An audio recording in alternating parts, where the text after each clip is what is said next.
ನಮಸ್ಕಾರ ವಿದ್ಯಾರ್ಥಿಗಳೇ, Kannada excellence academy ಚಾನಲ್ಗೆ ಸ್ವಾಗತ.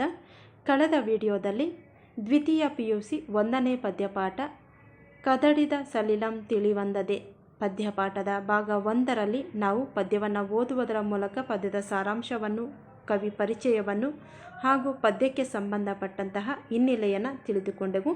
ಅದರ ಮುಂದುವರೆದ ಭಾಗವಾಗಿ ಪದ್ಯವನ್ನು ಓದುವುದರ ಮುಖಾಂತರ ಪದ್ಯದ ಸಾರಾಂಶವನ್ನು ಕೂಡ ಈ ವಿಡಿಯೋ ಮುಖಾಂತರ ತಿಳಿಯೋಣ. ಕಳೆದ ವಿಡಿಯೋನ ಪದ್ಯದ ಸಾರಾಂಶದ ಪುನರಾವರ್ತನೆ ಎಂದರೆ, ರಾವಣನು ಬರುತ್ತಿರುವುದನ್ನು ಕಂಡ ಸೀತಾದೇವಿಯು ರಾಮ ಲಕ್ಷ್ಮಣರಿಗೆ ಸಂಬಂಧಿಸಿದ ಯಾವ ಕೆಟ್ಟ ವಾರ್ತೆಯನ್ನು ಇವನಿಂದ ತಾನು ಕೇಳಬೇಕಾಗಿದೆಯೋ ಎಂದು ತಾವರಿಯಂತಹ ಮುಖವುಳ್ಳ ಆಕೆ ದಶಾನನ ಆಗಮನದಿಂದ ತಲ್ಲಣಗೊಂಡು ಪತಿ ಮೈದುನರ ಕ್ಷೇಮಕ್ಕಾಗಿ ಕಾತರಿಸುವ ಸೀತೆಯ ಮನೋಭಾವ ಇಲ್ಲಿ ವ್ಯಕ್ತವಾಗಿದೆ. ಮುಂದುವರಿಯುತ್ತಾ ಪದ್ಯದ ಸಾಲುಗಳು ಹೀಗಿವೆ.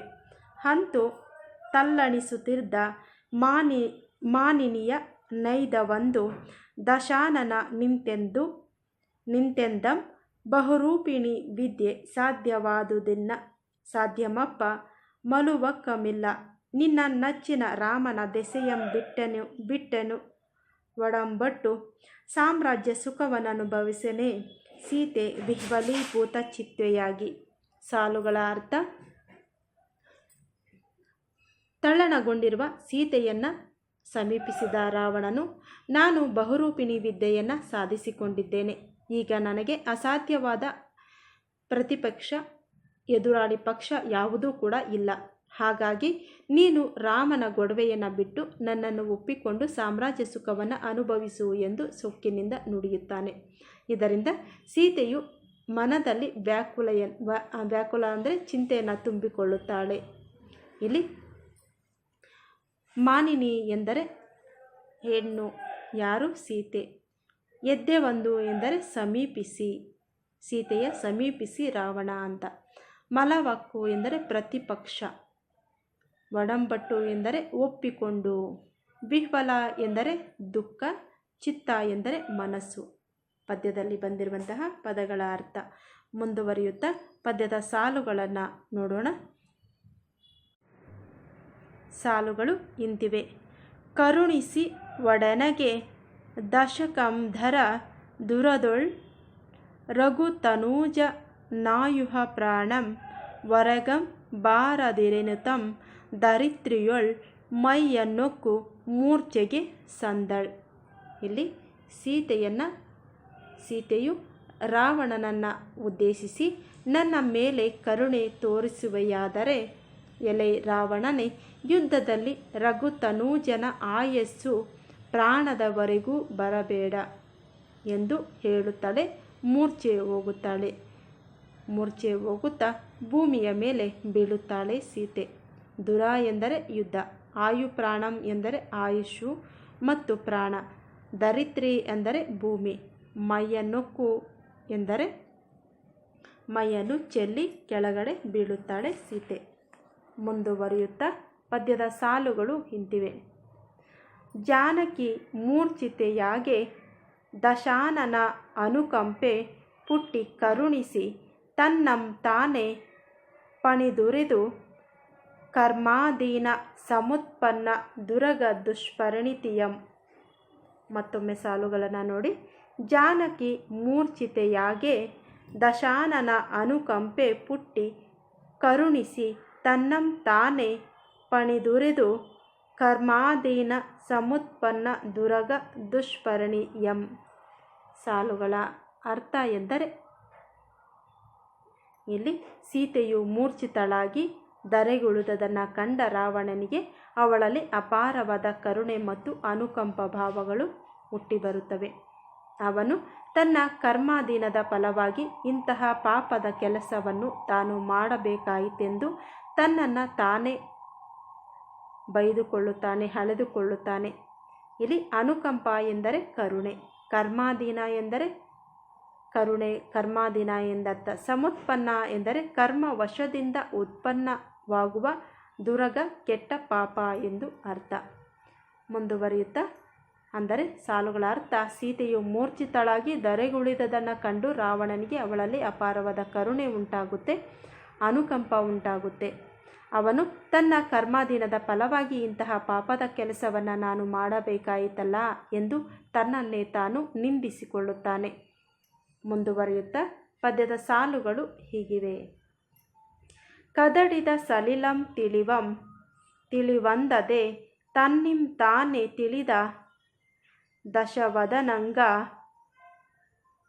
ಗಳಾದುದು ವೈರಾಗ್ಯಂ ಸೀತೆಯೊಳು ಧಾತನೊಳ್ ಪುಟ್ಟದಳ್ತೆ ನೀಲಿ ರಾಗಂ. ಮತ್ತೊಮ್ಮೆ ಸಾಲುಗಳನ್ನು.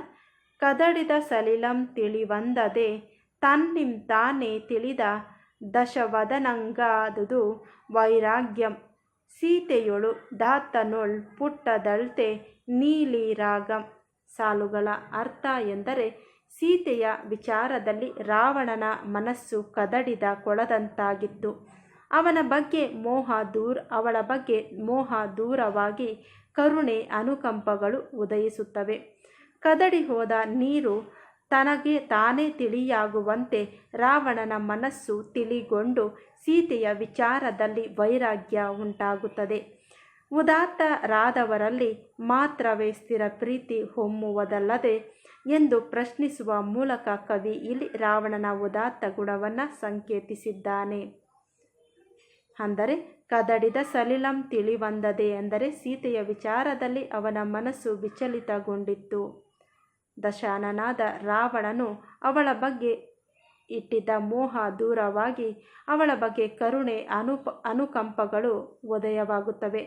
ಕದಡಿ ಹೋದ ನೀರು ತನಗೆ ತಾನೇ ತಿಳಿಯಾಗುವಂತೆ ರಾವಣನ ಮನಸ್ಸು ಕೂಡ ತಿಳಿಗೊಂಡು ಸೀತೆಯ ವಿಚಾರದಲ್ಲಿ ಅವನು ವೈರಾಗ್ಯವನ್ನು ತಾಳುತ್ತಾನೆ.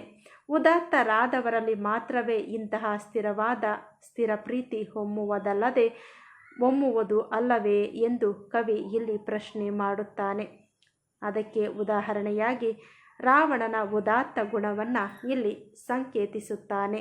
ಮುಂದುವರಿಯುತ್ತಾ ಪದ್ಯದ ಸಾಲುಗಳು ಇಂತಿವೆ. ಪತ್ತು ವಿಡದಿರ್ದನೆ ರವಿ ಪತ್ತಿದ ಸಂಧ್ಯಾನುರಾಗಮಂ ಮನದಳಿಪಂ ದಿತ್ತಾನಂ ಪೊಲ್ಲೆನುಪದ ನುತ್ತಮನಾಚರಿಸಿ ಪತ್ತು ವಿಡದಿರ್ದಪನೆ. ಮತ್ತೊಮ್ಮೆ ಪತ್ತು ವಿಡದಿರ್ದನೆ ರವಿ ಪತ್ತಿದ ಸಂಧ್ಯಾನುರಾಗಮಂ ಮನದಳಿಪಿಂದೆತ್ತಾನಂ ಪೊಲ್ಲೆನಿಪದ ನುತ್ತಮನಾಚರಿಸಿ ಪತ್ತು ವಿಡದಿರ್ತಪನೆ. ಸಾಲುಗಳ ಅರ್ಥ ಎಂದರೆ ರಾವಣನು ತಾನು ಸೀತೆಯ ವ್ಯಾಮೋಹದಿಂದ ಬಿಡಿಸಿಕೊಂಡ ಬಗೆಯನ್ನು ಇಲ್ಲಿ ಕವಿ ವಿವರಿಸುತ್ತಿದ್ದಾನೆ. ಸೂರ್ಯನು ತನಗೆ ಹತ್ತಿರ ಸಂಧ್ಯಾರಾಗದಿಂದ ಬಿಡಿಸಿಕೊಳ್ಳುವುದಿಲ್ಲವೇ, ಹಾಗೆಯೇ ರಾವಣನಲ್ಲಿ ಮೂಡಿದಂತಹ ಕಾರುಣ್ಯ ರಸವು ಸೀತೆಯ ಬಗೆಗಿನ ವ್ಯಾಮೋಹವನ್ನು ತೊಳೆದು ಬಿಟ್ಟಿತು ಎಂದು ಕವಿ ಇಲ್ಲಿ ವಿವರಿಸಿದ್ದಾನೆ. ರಾವಣನು ಒಳ್ಳೆಯ ನಡತೆಯಿಂದ ತನಗೆ ಮೆತ್ತಿಕೊಂಡಿದ್ದಂತಹ ಅಪಕೀರ್ತಿಯನ್ನು ತೊಡೆದುಕೊಳ್ಳುವೆನು ಎಂಬುದನ್ನು ಇಲ್ಲಿ ವಿವರಿಸಲಾಗಿದೆ. ರಾವಣನು ತನ್ನನ್ನು ತಾನು ಸೀತೆಯ ವ್ಯಾಮೋಹದಿಂದ ಬಿಡಿಸಿಕೊಂಡ ಬಗೆಯನ್ನು ಕವಿ ಇಲ್ಲಿ ವರ್ಣಿಸಿದ್ದಾನೆ. ಸೂರ್ಯನು ತನಗೆ ಹತ್ತಿದ ಸಂಧ್ಯಾರಾಗದಿಂದ ಬಿಡಿಸಿಕೊಳ್ಳುವುದಿಲ್ಲವೇ, ಹಾಗೆ ರಾವಣನಲ್ಲಿ ಮೂಡಿದಂತಹ ಕಾರುಣ್ಯ ರಸವು ಸೀತೆಯ ಬಗೆಗಿನ ವ್ಯಾಮೋಹವನ್ನು ತೊಳೆದು ಬಿಟ್ಟಿತು. ಅವಳಲ್ಲಿ ತೋರಿಸಿದ ಅನುಕಂಪವು ಅವನಲ್ಲಿದ್ದಂತಹ ವ್ಯಾಮೋಹವನ್ನು ತೊಳೆದು ಬಿಟ್ಟಿತ್ತು ಎಂದು ಕವಿ ಇಲ್ಲಿ ವಿವರಿಸಿದ್ದಾನೆ. ರಾವಣನು ಒಳ್ಳೆಯ ನಡತೆಯಿಂದ ತನಗೆ ಮೆತ್ತಿಕೊಂಡಿದ್ದಂತಹ ಅಪಕೀರ್ತಿಯನ್ನು ತೊಳೆದುಕೊಂಡನು ಎಂಬುದು ಇಲ್ಲಿಯ ಭಾವವಾಗಿದೆ. ಮುಂದುವರಿಯುತ್ತಾ ಪದ್ಯದ ಸಾಲುಗಳು ಇಂತಿವೆ. ಅಂತೂ ಮನದೊಳಗೆದ ಕಾರುಣ್ಯ ರಸಮೆ ಸೀತೆಯಳಾದ ಅನುರಕ್ತೆಯಂ ಕರ್ಚಿ ಕಳೆವುದಂ ಸ್ವಭಾವ ಪರಿಣಿತಿಯೊಳ್ ನಿಂದು ಸ್ವಕೀಯತ ಪುರುಷ ಪರಿಷಜ್ವನಕ್ಕಿಂತೆಂದಂ ಗುಣ ಪರಿಪಾಲನಾರ್ಥಮೆನಗಂ ಬಗೆದೋರದೆಳಿಲ್ಲ ದಿವ್ಯ ಭೂಷಣವ ಸನಾಂಗರಾಗ ಮುನೊಳ್ಳದೆ ಕೇಚರ ರಾಜ್ಯ ಲಕ್ಷ್ಮಿಯಂ ತೃಣ ಸಮನಾಗೆ ಭಾವಿಸಿದಳಿ ಸತಿಯಂ ಮೊದಲಾಗೆ ಪೌರುಷ ಪ್ರಣಯಿ ನೆನಿಂತು ಪೇಕ್ಷಿಸುವೆನೆ ಗುಣಹಾನಿಯನೆನ್ನ ಪಾಪದಿಂ. ಅಂತೂ ಮನದೊಳಗಿದ ಕಾರುಣ್ಯ ರಸಮೆ ಸೀತೆಯಳಾದಂತಹ ಅನುರಕ್ತಿಯಂ ಕರ್ಚಿ ಕಳುವುದಂ ಸ್ವಭಾವ ಪರಿಣಿತಿಯೊಳ್ ನಿಂದು ಸ್ವಕೀಯಾಪ್ತ ಪುರುಷ ಪರಿಷಜ್ಜನ ಕಿಂತೆಂದಂ. ಸಾಲುಗಳ ಅರ್ಥ ಎಂದರೆ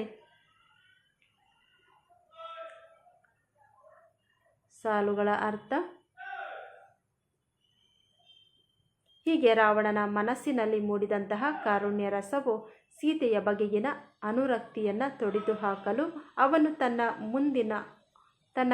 ಮುನ್ನಿನ ಸ್ವಭಾವದಂತೆಯೇ ಮೊದಲಿನ ಸ್ವಭಾವದಂತೆಯೇ ತನ್ನ ಆಪ್ತ ವರ್ಗಕ್ಕೆ ಹೀಗೆಂದು ನುಡಿಯುತ್ತಾನೆ.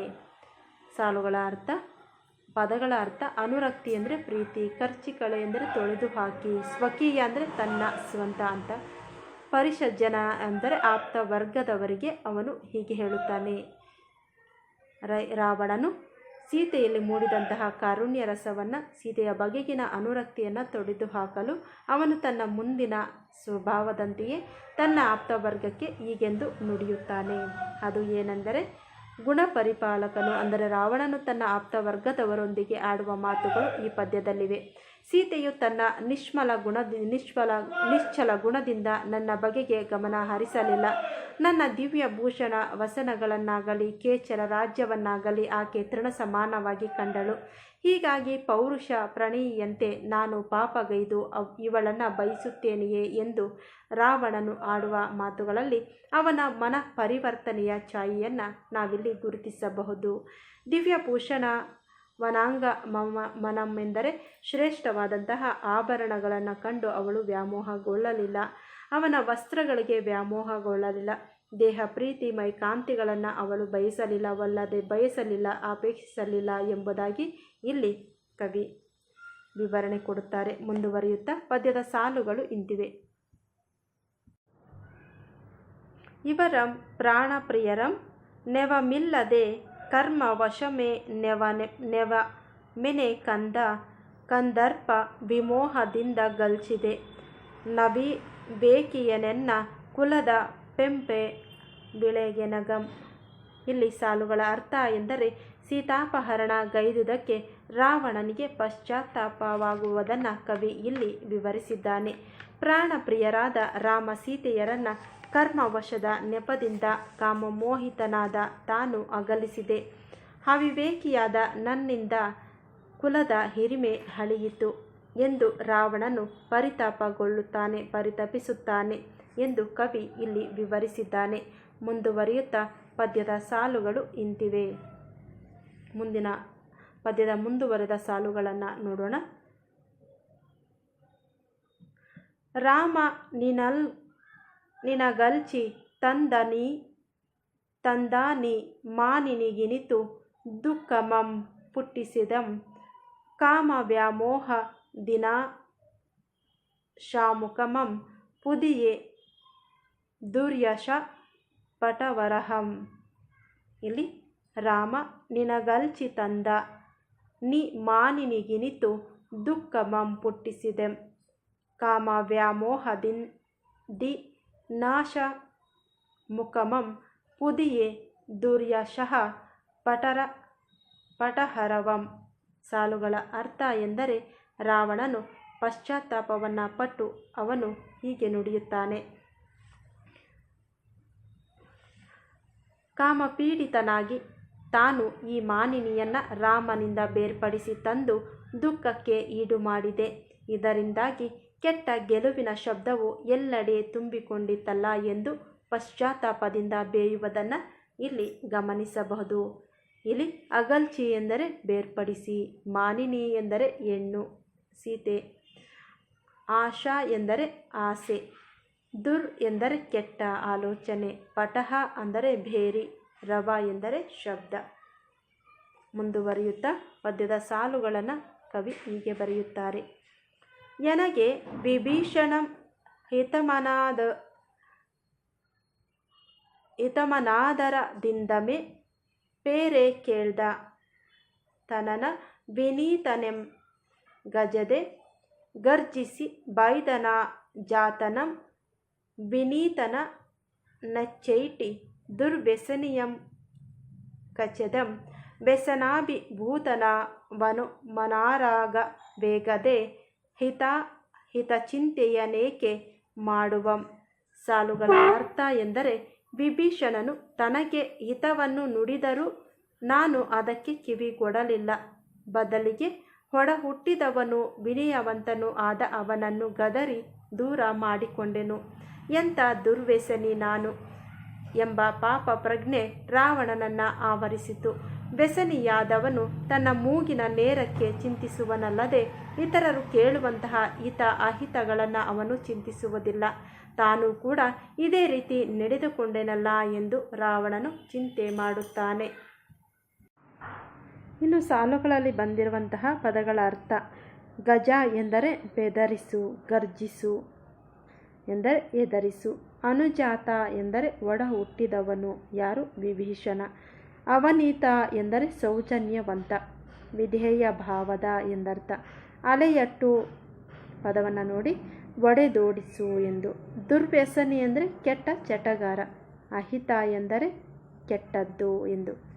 ಮುಂದುವರಿಯುತ್ತಾ ಪದ್ಯದ ಸಾಲುಗಳನ್ನು ನೋಡೋಣ. ಜನ ಸದಣಿವಂ ಪರಾಭವದ ಪತ್ತುಗೆಯಂ ದೊರೆವೆತ್ತ ತಮ್ಮ ಮಾನಸಿಕೆಯ ಕೇಡನು ಉನ್ನತಿಯ ಬನ್ನಮನನ್ಯ ಬದ್ಧಮಪ್ಪ ಸುಗತಿಯಂ ಸಹೃಜನರದ ಬೇವಸಮಂ ಜನತಾಪವಾದಮಂ ಬೆಸನಿಗಳಾರು ಮೆತ್ತಳೆ ಬರಂ ವಿಷಯಾಸವ ಮತ್ತ ಚೇತಸರ್. ಸಾಲುಗಳನ್ನು ಮತ್ತೊಮ್ಮೆ ನೋಡಿ. ಜಸ ದಣಿವಿಂ ಪರಾಭವದ ಪತ್ತುಗೆಯಂ ದೊರೆವೆತ್ತ ತಮ್ಮ ಮಾನಸಿಕೆಯ ಕೇಡನ್ನು ಉನ್ನತಿಯ ಬನ್ನ ಮನನ್ಯ ಬದ್ಧಮಪ್ಪ ಸುಗತಿಯಂ ಸಹೃಜನದ ಭೇವಸಮಂ ಜನತಾಪವಾದಮಂ ಬೆಸನಿಗಳಾರು ಮೆತ್ತಳವರ್ ವಿಷಯಾಸವ ಮತ್ತ ಚೇತಸರ್. ಸಾಲುಗಳ ಅರ್ಥ ಎಂದರೆ, ರಾವಣನ ಆತ್ಮವಿಮರ್ಶೆ ಈ ಪದ್ಯದಲ್ಲಿ ಚಿತ್ರಣಗೊಂಡಿದೆ. ಕಾಮಾಸಕ್ತನಾದವನಿಗೆ ಯಾವುದರ ಪರಿವೆಯೂ ಇರದು. ಕೀರ್ತಿಗೆ ಮಸಿ ಹತ್ತುವುದಾಗಲಿ, ಸೋಲು ಉಂಟಾಗುವುದಾಗಲಿ, ಮನಸ್ಸಿನ ಕೇಡಾಗಲಿ, ಔನ್ನತ್ಯದ ನಾಶವಾಗಲಿ ದೂರ ಸರಿದು ಸುಗತಿಯಾಗಲಿ, ಗೆಳೆಯರಿಗಾಗದ ಬೇಸರವಾಗಲಿ, ಜನರಿಂದ ಬರುವ ಅಪವಾದ ಚಿಂತೆಯಾಗಲಿ ಅವನಿಗೆ ಯೋಚನೆಯನ್ನು ತರುವುದಿಲ್ಲ. ವಿಷಮ ಸುಖದಲ್ಲಿ ಮೈ ಮರೆತಿರುವವನು ಮಾಡುವುದೇ ಇಲ್ಲ ಎಂದು ರಾವಣನು ಇಲ್ಲಿ ಚಿಂತಿಸಿದ್ದಾನೆ. ಇನ್ನು ಮುಂದುವರಿಯುತ್ತಾ ಪದ್ಯದಲ್ಲಿ ಬಂದಿರುವಂತಹ ಪದಗಳ ಅರ್ಥ ಎಂದರೆ, ಜಶ ಎಂದರೆ ಯಶಸ್ಸು, ಅಟೆವಂ ಅಂದರೆ ನಾಶವನ್ನು, ಪರಾಭವ ಎಂದರೆ ಸೋಲು, ಪತ್ತುಗೆ ಎಂದರೆ ಸಂಪರ್ಕ, ಮಾನಸಿಕ ಅಂದರೆ ಮನಸ್ಥಿತಿ, ಬನ್ನ ಎಂದರೆ ಭಂಗ, ಬದ್ಧಮಪ್ಪ ಸುಗತಿ ಸದ್ಗತಿಗೆ ಬದ್ಧವಾದ ನಡೆ, ಸುಕೃಜನ ಅಂದರೆ ಸಹೃದಯ ಜನ, ಬೇವಸಮಂ ಅಂದರೆ ಚಿಂತೆ ದುಃಖ, ಬೆಸನಿ ಎಂದರೆ ಕೆಟ್ಟ ಚಟಗಳನ್ನುಳ್ಳವ, ವಿಷಯಾಸವ ಇಂದ್ರಿಯ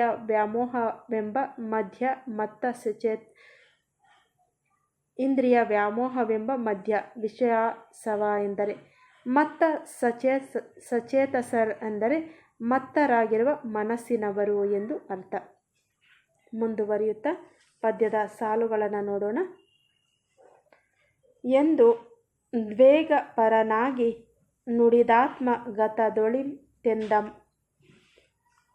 ಇರದುಯ್ದುಗಳೇ ಕೊಟ್ಟೇನಡಂ ಕಡುಪಂ ಕಟ್ಟಾಯುಮಂ ಬೀರಮಂ ಬಿರುದುಂ ಬೀಸರ ಮುಕ್ಕು ಮೋಸರದಿನ್ ತಾರ್ಗಿ ಕುಲಮಂತಾಗದಂ ತಿರೆ ದೋರ್ಗರ್ವ ಮುನಿವರ್ವಲಂ ಪೊಗಲ್ವೇಚನಂ ಸೌಮಿತ್ರಿಯಂ ರಾಮನಂ ವಿರತರ್ಮಾಡಿ ರಣಾಗ್ರದೊಳ್ ಪಿಡಿದು ತಂದಾಂ ಕೊಟ್ಟೆಪಂ ಸೀತೆಯಂ. ಇಲ್ಲಿ ಸಾಲುಗಳ ಅರ್ಥ ಎಂದರೆ, ಸೀತೆಯನ್ನು ಶ್ರೀರಾಮನಿಗೆ ಒಪ್ಪಿಸಬೇಕೆಂಬ ರಾವಣನ ನಿರ್ಧಾರವನ್ನು ಈ ಪದ್ಯ ವಿವರಿಸುತ್ತದೆ. ಆದರೆ ಆ ಕ್ಷಣವೇ ಅವಳನ್ನು ಒಪ್ಪಿಸುವ ಉದ್ದೇಶ ಅವನದಲ್ಲ. ಬದಲಿಗೆ ಆತ ಈಗಲೇ ಸೀತೆಯನ್ನು ರಾಮನಿಗೆ ಒಪ್ಪಿಸಿಬಿಟ್ಟರೆ ಇದುವರೆಗೆ ತಾನು ತೋರಿದ ಪರಾಕ್ರಮ ಮತ್ತು ಅಧಿಕ ಸಾಮರ್ಥ್ಯ, ವೀರ ಬಿರುದುಗಳು ವ್ಯರ್ಥಗೊಳ್ಳುತ್ತವೆ. ಹಾಗಾಗಬಾರದು. ಆದ್ದರಿಂದ ಎರಡೂ ಕಡೆಯ ಸೈನ್ಯ ತನ್ನ ಬಾಹುಬಲದ ಪರಾಕ್ರಮವನ್ನು ಕಂಡು ಹೊಗಳುವಂತೆ ಯುದ್ಧ ಮಾಡಿ ರಾಮ ಲಕ್ಷ್ಮಣರನ್ನು ವಿರತರನ್ನಾಗಿಸಿ ಸೆರೆ ಹಿಡಿದು ತಂದು ಆ ನಂತರ ರಾಮನಿಗೆ ಸೀತೆಯನ್ನು ಒಪ್ಪಿಸುವೆ ಎಂದು ಯೋಚಿಸುತ್ತಾನೆ. ಪದಗಳ ಅರ್ಥ ಅಂದರೆ ಒಯ್ದು ಅಂದರೆ ಒಯ್ದು, ಕಡುಪುಂ ಎಂದರೆ ಪರಾಕ್ರಮ, ಕಟ್ಟಾಯ ಅಂದರೆ ಅಧಿಕ ಸಾಮರ್ಥ್ಯ, ಬೀಸರ ಎಂದರೆ ವ್ಯರ್ಥ, ವಸರಿಸು ಎಂದರೆ ಓರೆಯಾಗಿಸು, ಬದಿಗೆ ಸರಿಸು, ದೋಗ್ರ ಬ್ರ ಅಂದರೆ ಬಾಹುಬಲದ ಹಮ್ಮು, ಇವರ್ ಬಲ ಅಂದರೆ ಎರಡೂ ಸೈನ್ಯ, ವಿರತರ್ ಅಂದರೆ ರಥವನ್ನು ಕಳೆದುಕೊಂಡವರು. ರಾಮ ಮತ್ತು ಲಕ್ಷ್ಮಣರು ರಥವನ್ನು ಕಳೆದುಕೊಂಡು ಸೋಲನ್ನು ಒಪ್ಪಿಕೊಂಡು ಆ ನಂತರ ಸೀತೆಯನ್ನು ರಾವಣನಿಗೆ ಒಪ್ಪಿಸೋಣ ಎಂದು ಯೋಚನೆ ಮಾಡುತ್ತಾನೆ. ಇದಾಗಿದೆ ದ್ವಿತೀಯ PUC 1ನೆಯ ಪದ್ಯಭಾಗ ಕದಡಿದ ಸಲಿಲಂ ತಿಳಿಬಂದದೆ ಪದ್ಯಭಾಗದ ಸಾರಾಂಶ ಓದುವುದರೊಂದಿಗೆ. ಇನ್ನು ಪ್ರಶ್ನೋತ್ತರಗಳನ್ನು ಕೂಡ ನೋಡೋಣ ಮುಂದಿನ ವಿಡಿಯೋದಲ್ಲಿ. ವಿಡಿಯೋ ಇಷ್ಟವಾದರೆ ತಪ್ಪದೇ ಲೈಕ್ ಮಾಡಿ, ನಿಮ್ಮ ಗೆಳೆಯರ ಜೊತೆ ಶೇರ್ ಮಾಡಿ. ಮತ್ತೆ ಭೇಟಿಯಾಗೋಣ ಮುಂದಿನ ವಿಡಿಯೋದಲ್ಲಿ. ಧನ್ಯವಾದಗಳು.